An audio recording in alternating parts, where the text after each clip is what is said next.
My name is Mary Battle. I'm a mother of 6, grandmother of 3, and I am the first elected business manager of Local 891 in Washington, D.C. Plasterers.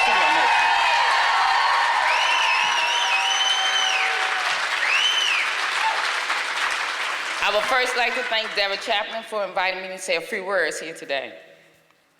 I get a little emotional, so give me a little thing.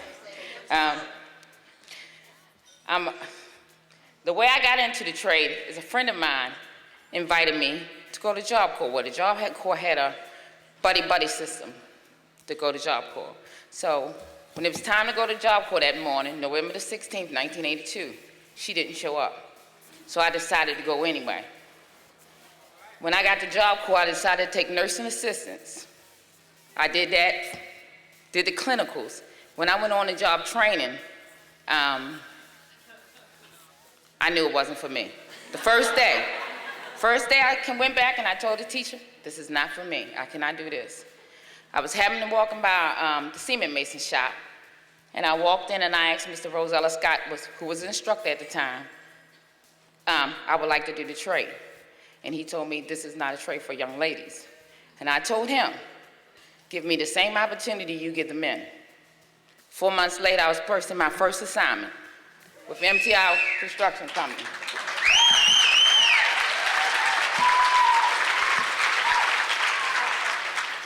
I worked for them for 12 years. From there, I switched over to the building trades. Last 17 years, I worked for Clark Construction, Clark Keyway. I only worked for 3 companies in my 29 years of service.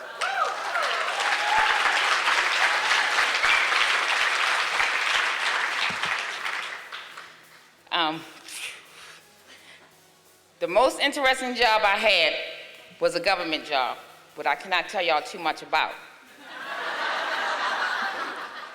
But I'll tell you this, when they tear that building down, they'll know I was there.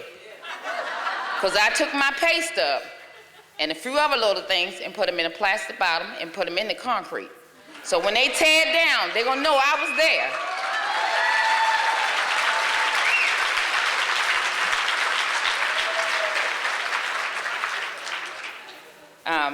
My union is the Plasterers and Cement Masons Local 891, consists of 900 minimums that cover both trades. Plasterers do apply service to interior walls and ceiling. Cement Masons level and smooth service, freshly poured concrete.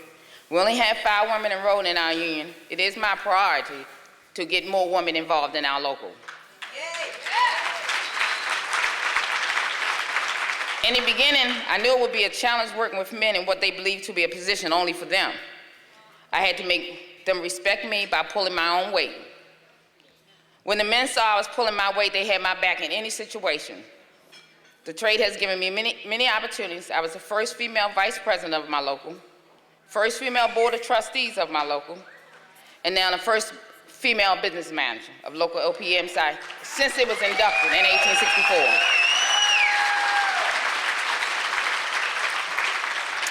I love my trade. I love my trade very much. The frustrating part of it for me is most women are not informed about our trade.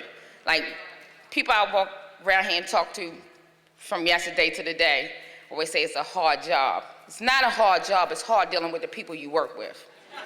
That's all it is. If you're willing to do the job, you can learn it. The reason I ran for business manager is because I nominated my mentor, Carl Carson, and they said he could not run. So someone in front nominated me, so I accepted the challenge.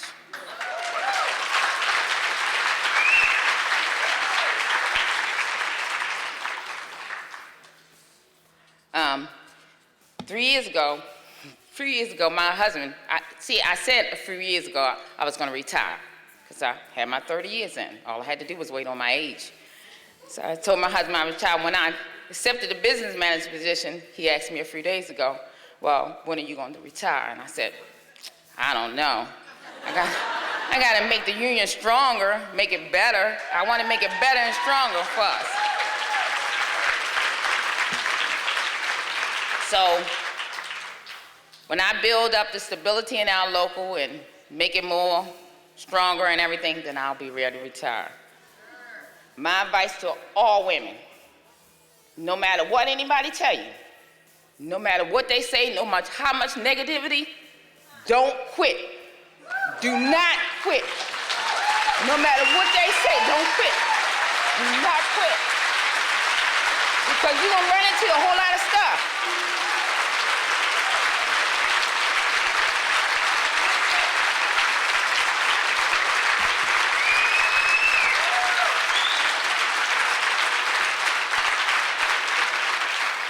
Y'all gonna run into a whole lot of negativity, a whole lot of things. They do these things to try to make you quit, but don't quit. Get involved in your local. Run for office. Even if they say you can't do it, go ahead and do it. That same guy who told me that I could not do this trade, he's still telling me. He does that to motivate me. He do. I affectionately call him right now, and I call him Daddy. I walk around that union hall, I say, hey, Daddy. But he does that to motivate me. He told me I wouldn't be able to finish the trade before I had children. Well, I finished the trade December the 2nd, 1986. I had my daughter December the 4th, 1986. So I finished my apprenticeship before I had that first child. So I just want y'all never to quit, never to give up. Just don't give up. That's my thing, just don't give up.